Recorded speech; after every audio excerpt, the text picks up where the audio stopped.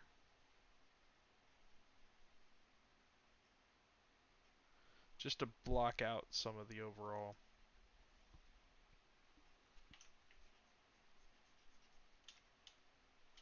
I use C quite a bit for color picking. It's really helpful, so I can just color pick that and come in here and clean this up. Color pick that.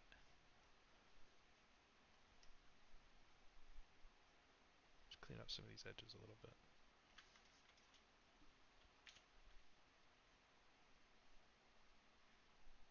Okay, and then,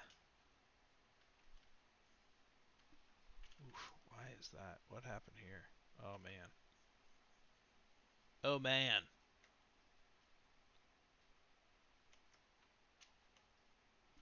Maybe we could just block in a little of this.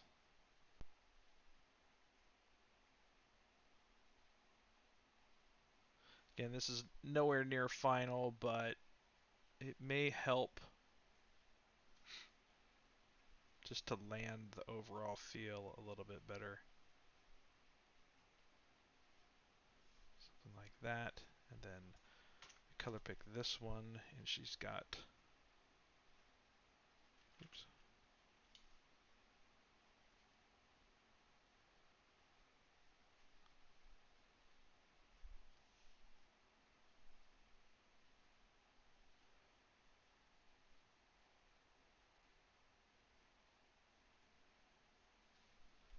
Color pick that.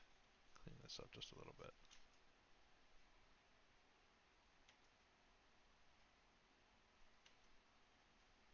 Whew.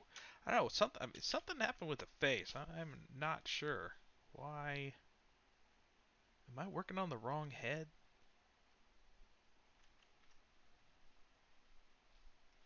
No, this is the old one.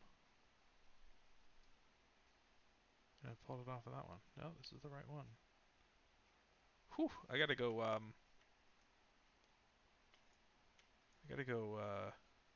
clean up the edge loops and stuff in here. Woo. Maybe we'll go up to subdiv 5 and we will just clean this up a little bit. Oops.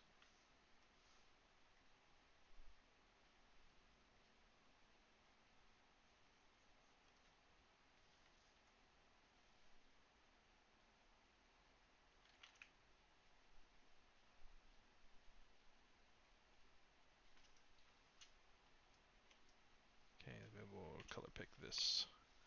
And we'll come in here and just clean this up just a touch.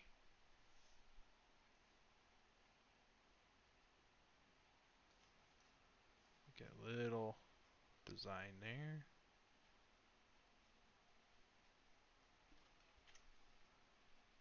And we'll just kick this down in here like this.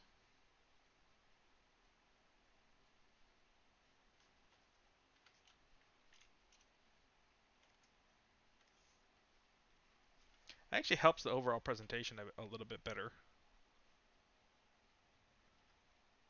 What's up, Matthew? How you doing?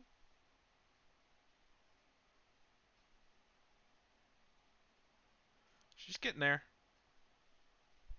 How much time we got left? We got a half hour left. Okay, cool.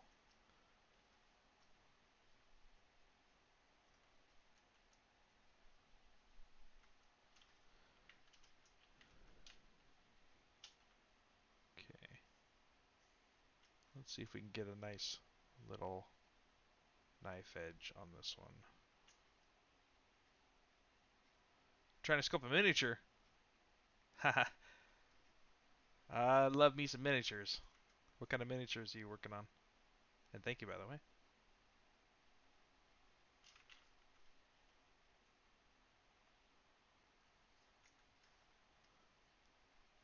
So get a little plane break in here is what I really want. T&D. Ooh, yeah. Nice.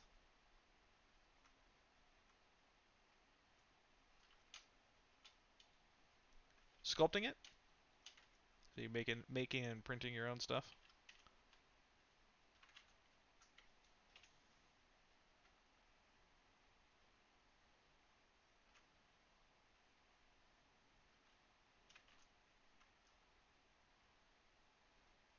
You're a beginner on ZBrush?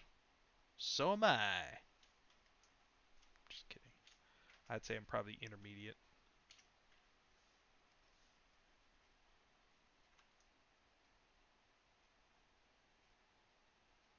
Nice.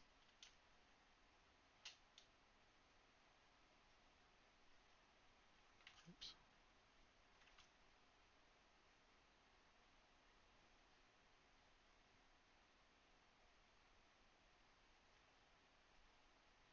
That's... Nope, not that one. Let's grab that guy, and then we'll just color this in here. Just actually, that's the inside of lip. We don't have we don't have lipstick on the inside of lip. It definitely has a limit. uh,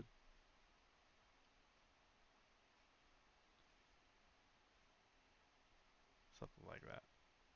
All right, we'll color pick that, and just sharpen up that edge a little bit. Sharpen up that edge a little bit, and in there. Yeah, see, I need a whole pass. Just whoa. Okay, I need a whole pass on the head eventually. Still in some early blackout phase, so.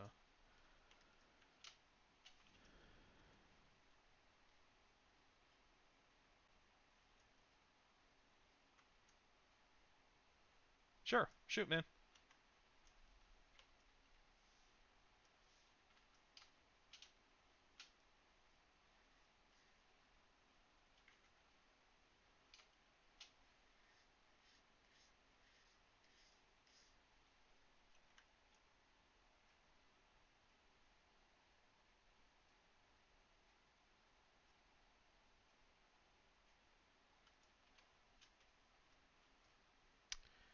Okay. Let's continue trying to get some cool stuff happening in here.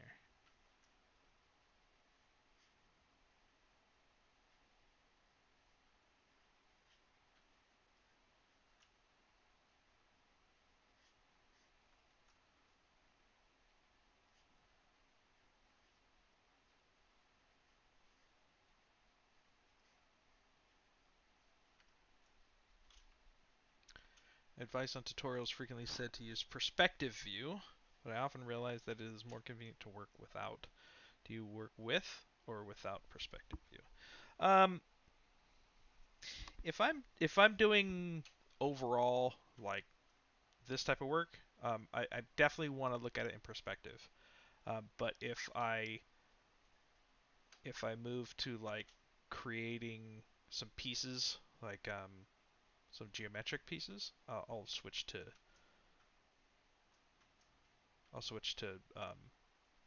orthographic. Sometimes I go back and forth just to see, but especially for characters, it's really weird working um, without perspective. So for me, like that feels not okay. That feels better, you know? Oh yeah, no problem, man. No problem. I got you drift. Um, but if I'm working on geometric stuff, uh, like maybe you're working on some things like buildings or something like that, you may want to. I think it's really more about general preference. It's not oh my God, you have to do it this way or else you'll fail the course. um, I think it's up to general preference, but for me, if I'm doing organic stuff, I typically like being in with perspective on, for sure. Yeah, no problem, man. That's why I'm here. I'm here to answer your guys' questions. I could do all this stuff on my own. Fire away. Fire everything.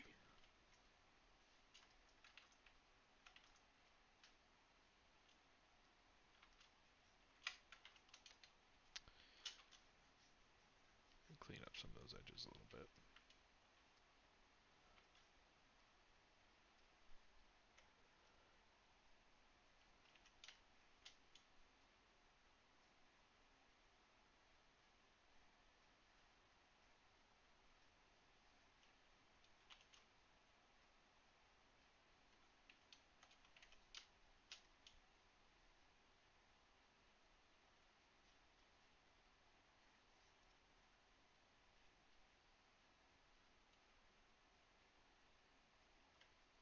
Oh, well, looks like that's the edge of the model. Ha ha ha. That's why. Yep. So let's do close holes real quick. Close holes. Nope.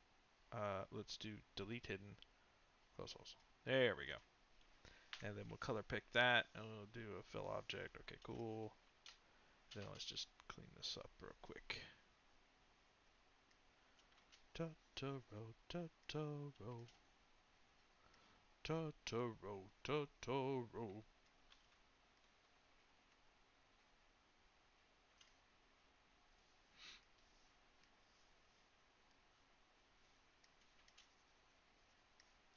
I do like the new knife tool.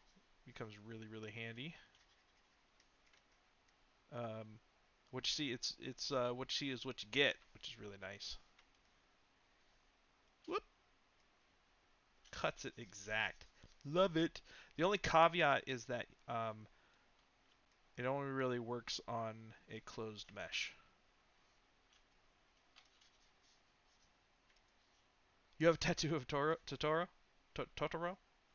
That's awesome. My favorite part is when they're standing at the bus stop. Let's do auto groups. Hide all those little pieces. Do delete hidden. Good to go.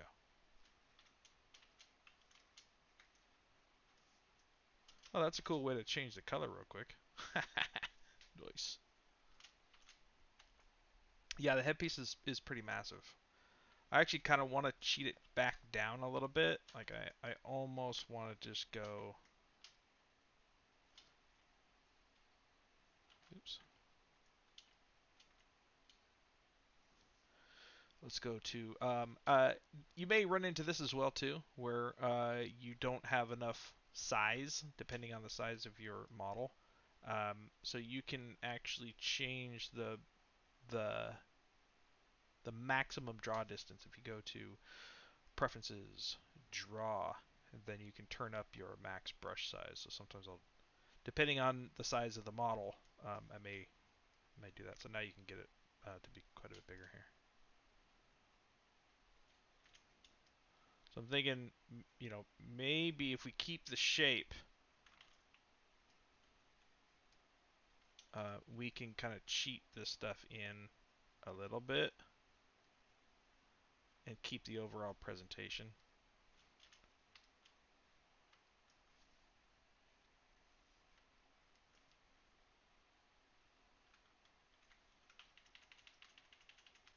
You know what I mean? Nah, I mean. So like there or there. It still has the same presentation. It's a little bit less crazy.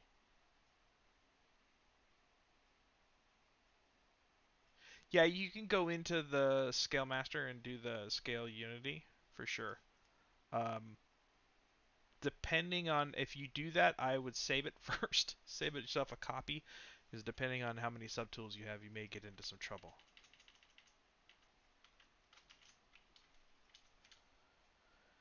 Let's turn that guy back on. Okay. Yes, save for sure. Faux show. Actually, I don't think I've ever used the Scale Master at all in here. ZBrush Scale Unity.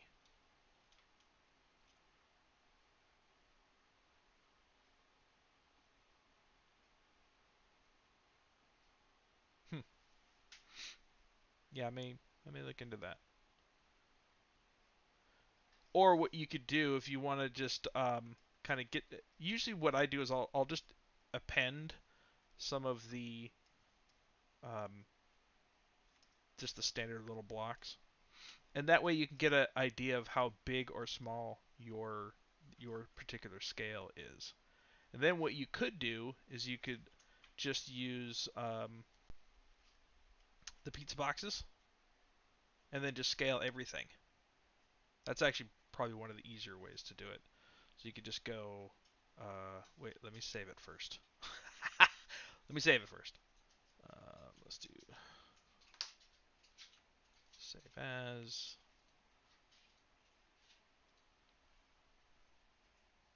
Do the thing. Take a drink of water.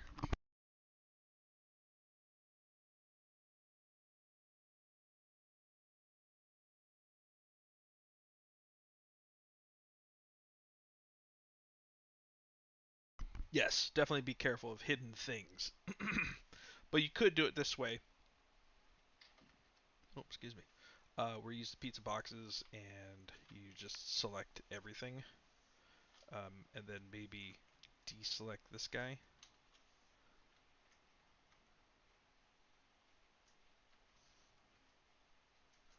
In this case, I'd probably take it out of perspective so that you can get your feet still on the ground, and then you can just go. Brrrr. You also want to make sure that all your masks are off too, because you'll get into something like that. So that's another way you could do it. You can see how this is masked and the craziness. So that's another way you could do it. I haven't used Scale Master, so I probably wouldn't be the best person to show how it works. You, if you want to, I feel like 3D printing guys and gals are good, probably good people for that. The good people.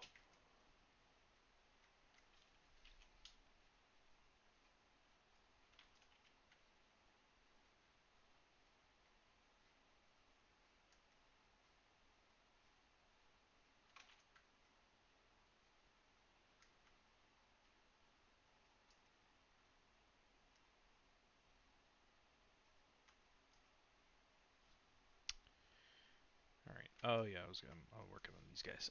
That's right. I feel like maybe it sticks out too far too. Like this distance here may be a little much. So let me grab. Oops.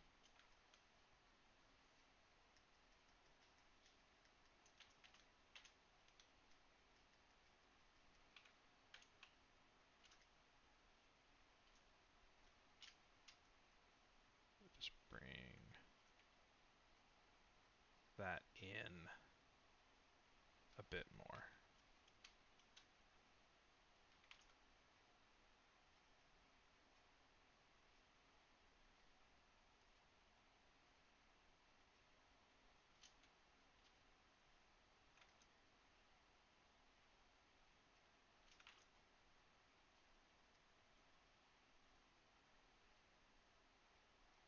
There we go. That feels a little bit better.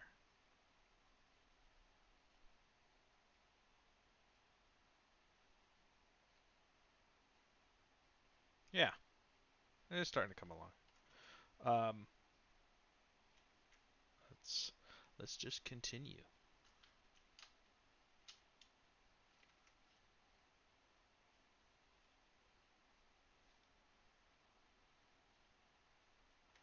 What I'm going to do is I'm going to grab this guy and push him back in just a little bit.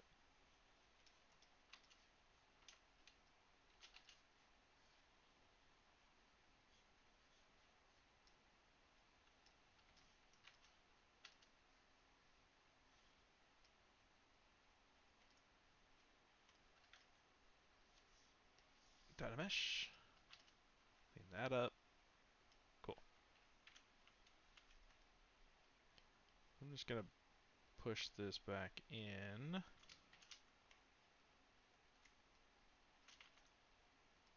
Just so that I can start carving in on those other spots and I don't have to worry about it getting all orangey.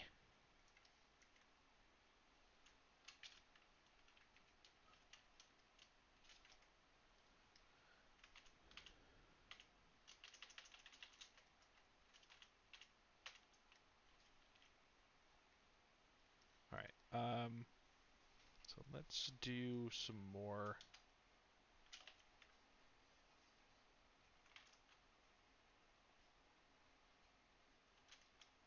Yeah, maybe I'm thinking I'd just get rid of some of that stuff. This orange stuff is kind of getting in the way. So I think what I'm going to do is I'm just going to get rid of most of this. I don't really need all of this. And if I do, I can just create it again later.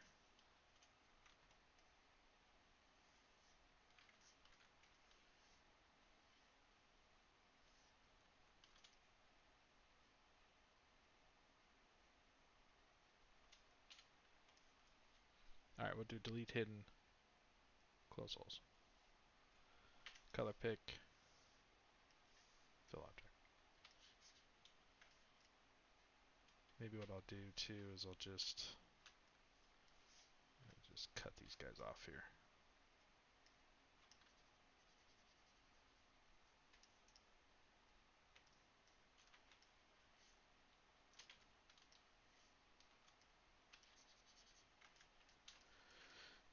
Okay, and sometimes when you're using this, you'll get like little pieces kind of left over.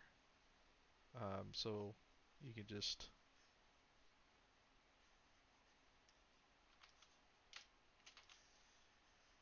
smooth that guy out real quick.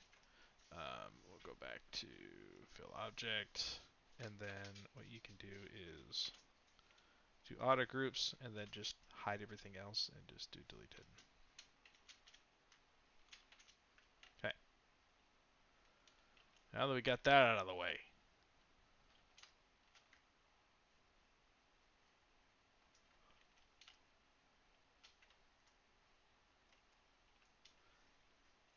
oops, wrong one.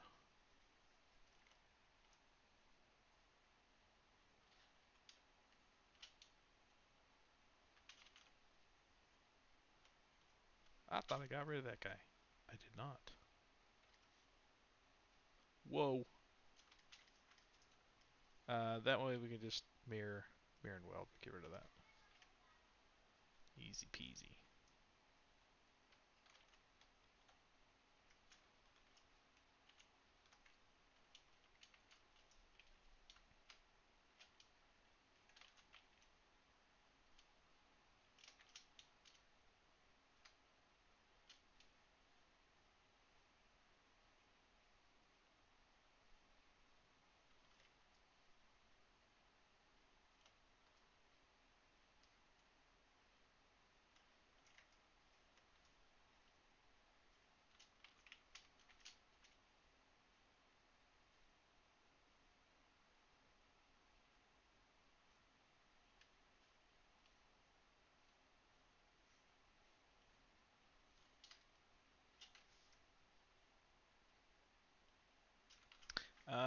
Lazy mouse is your friend. Yes.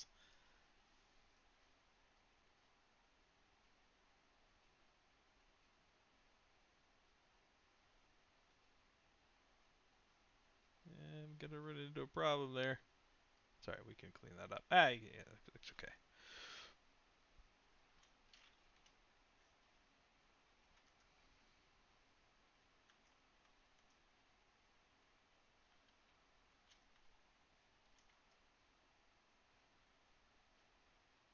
Yeah, starting to get there. Maybe what we can do too is start to. These guys need to come up just a little bit higher.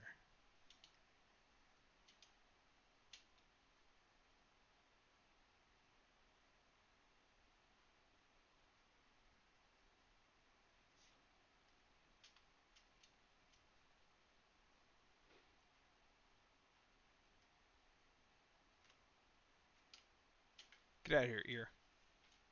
Jeez.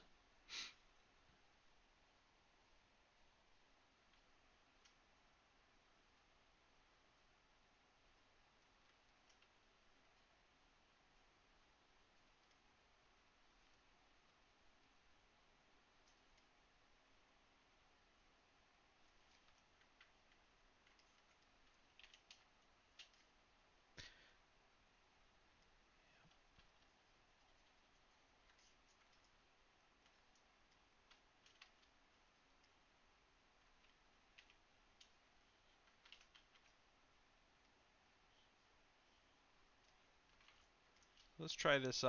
If there's some people that are around that are now that wasn't towards the beginning of this.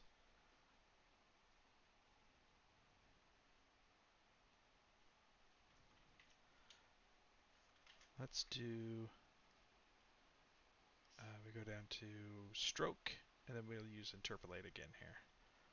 So if we, let's set the strokes first. I think 10 is fine.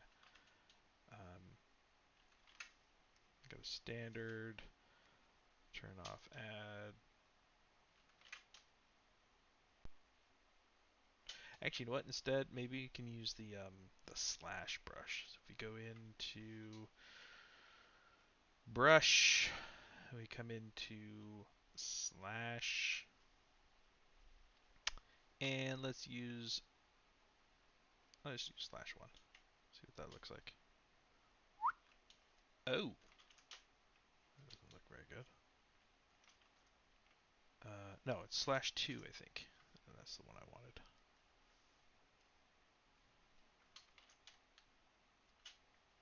So what slash does is it pulls one side up and pushes one side down,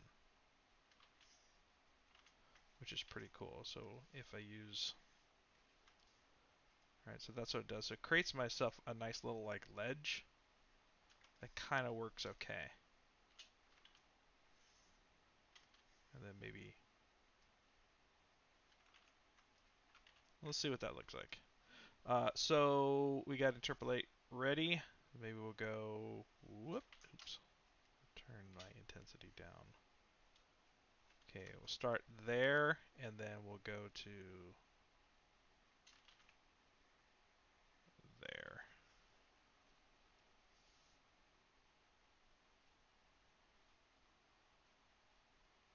And it'll crash. Ready? Do you plan on doing, oh, do you think it'll be another Legacy of Kain video game? Hopefully. Do you plan on doing any kind of retopo and rigging for this? Um, Retopo, yes, because it'll be, this is for video game production. Um,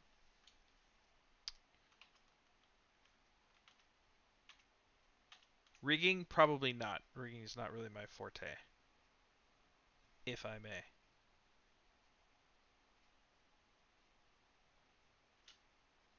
Okay, so let's do one here, and then let's do one right there, and then we'll do interpolate.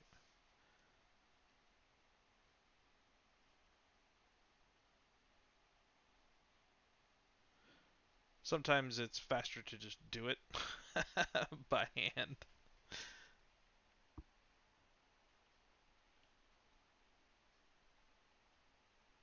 We'll see.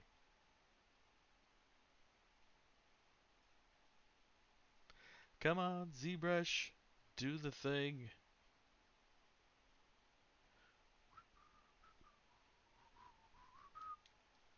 Totoro, Totoro.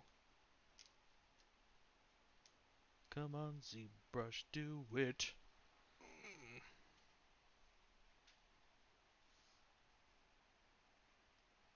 There you go.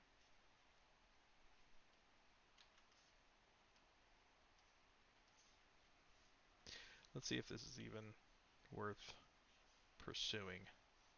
How does this look? Sometimes it's best to just do a couple little methodology tests.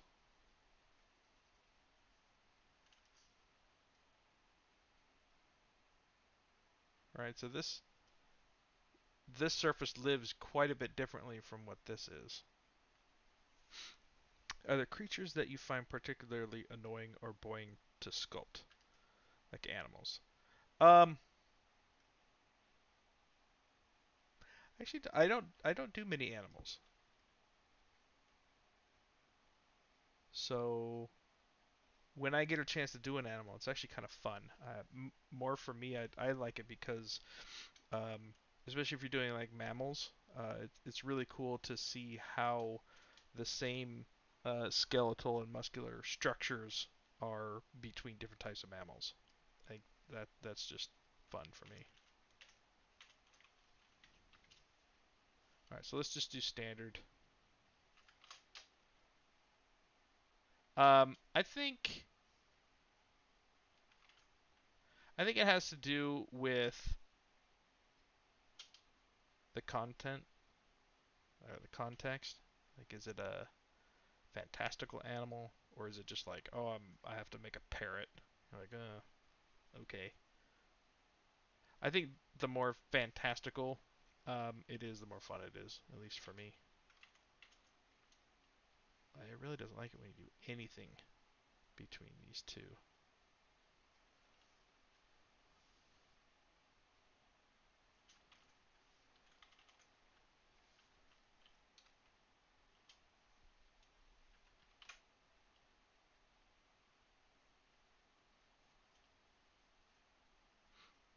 I think just for me it's fun because of the anatomical differences and similarities. You know, like, oh, what, how does this, where's the wrist on a quadruped versus where's the wrist on a giraffe?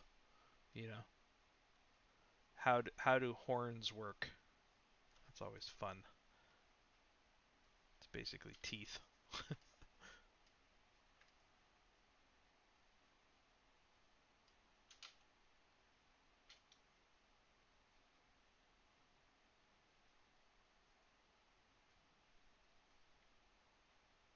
Sometimes it's just easier to do it by hand.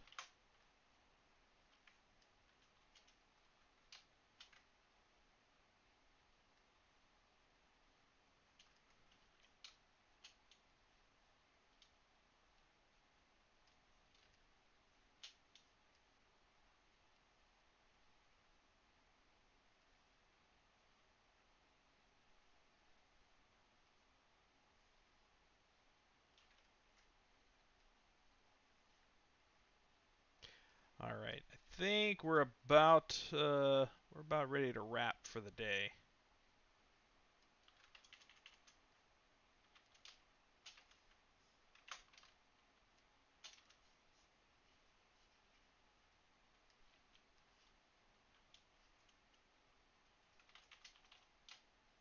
Any final questions that you'd like to throw out? Otherwise, I think we will call it.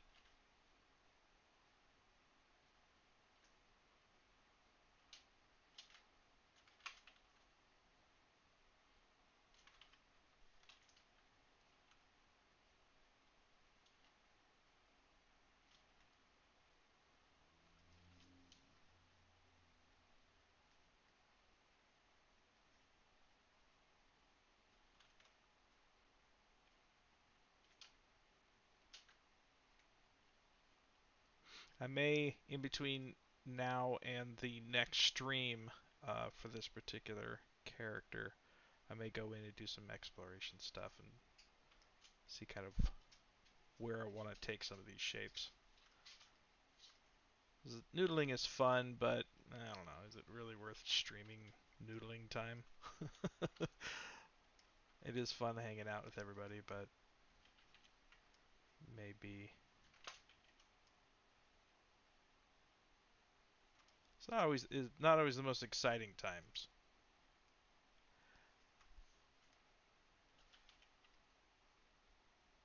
I mean,